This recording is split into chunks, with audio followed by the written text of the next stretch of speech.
અમેરિકામાં હાલ job crisis જેવી સ્થિતિ ભલે ન હોય પણ નવી જોબ્સ ક્રિએટ થવાનું પ્રમાણ તળિયે પહોંચી ગયું હોવાથી નોકરી જતી રહે તો નવી જોબ શોધવું ખૂબ જ મુશ્કેલ બની રહ્યું છે.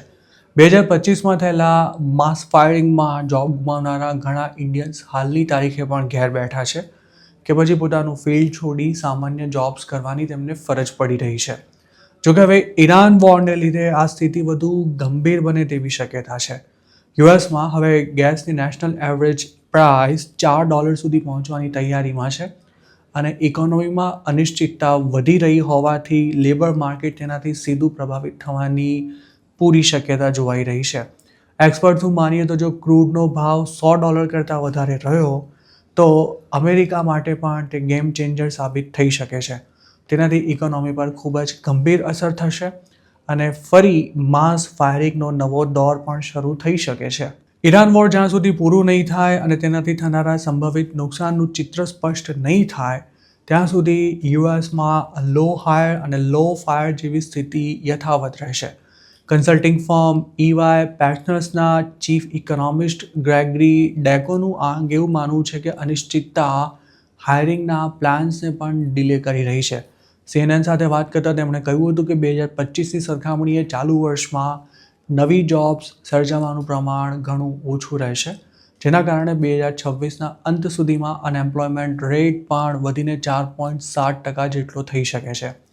ટેકનિકલી જોઈએ તો અમેરિકાની ઇકોનોમી કાગળ પર તો એક્સપેન્ડ થઈ રહી છે પણ જોબ માર્કેટ પર તેની કોઈ હકારાત્મક અસર નથી દેખાઈ રહી કારણ કે કંપનીઝ ખાસ હાયરિંગ નથી કરી રહી તેમજ લે ઓફના પણ એક પછી એક નવા રાઉન્ડ્સ આવી રહ્યા છે.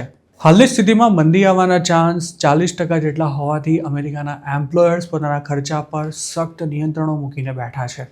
2026માં અમેરિકામાં વ્યાજના દર ઘટવાની સાથે મોંઘવારી હળવી થવાની પ્રબળ શક્યતા હતી અને તેની સાથે નવા ટેક્સ લોને કારણે કસ્ટમર સ્પેન્ડિંગ તેમજ બિઝનેસ ઇન્વેસ્ટમેન્ટ વધશે તેવી શક્યતાઓ પણ સેવાઈ રહી હતી.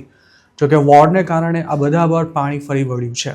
ક્રૂડના ભાવ વધવાની સાથે બોન્ડ yieldમાં વધારો થયો છે જેના કારણે બોરોઈંગ કોસ્ટ વધી ગઈ છે પણ માર્કેટને સૌથી વધુ ડર ભવિષ્યની અનિશ્ચિતતાનો લાગી રહ્યો છે. તો બીજી તરફ એનર્જી પ્રાઇસ વધતા અમેરિકન્સના ગાસોલિન ઉપરાંત હીટિંગ અને યુટિલિટીના બિલ્સ પણ વધી ગયા છે.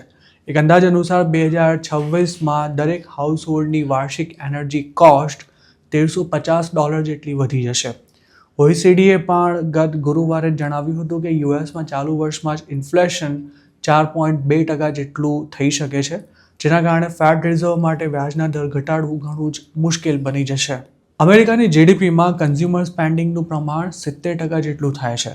મતલબ કે લોકો જે પૈસા ખર્ચે છે તેના કારણે અમેરિકાની ઇકોનોમી ધમધમતી રહે છે અને જો પબ્લિક જ ખર્ચા ઓછા કરી નાખશે તો તેની તમામ નાના મોટા બિઝનેસીસને સીધી અથવા આડકતરી અસર થવાની જ છે.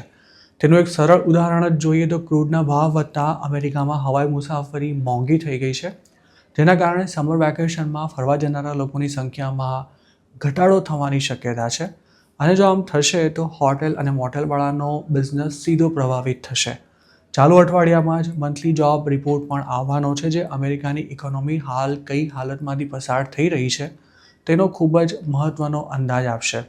જોકે એ વાત નક્કી છે કે ટ્રમ્પે ઈરાન પર અટેક કરીને જે ઉથલપાથલ મચાવી છે તેનાથી તેમનો ખુદનો દેશ પણ સુરક્ષિત નથી રહી શક્યો અને તેના કારણે ટ્રમ્પને પણ પબ્લિકની નારાજગીનો સામનો કરવો પડી રહ્યો છે. ગત વીકેન્ડમાં જ આ કારણે ટ્રમ્પ સામે મોટા પાયે સમગ્ર અમેરિકામાં વિરોધ પ્રદર્શનો પણ યોજાયા હતા જેમાં લાખો લોકોએ ભાગ લીધો હતો.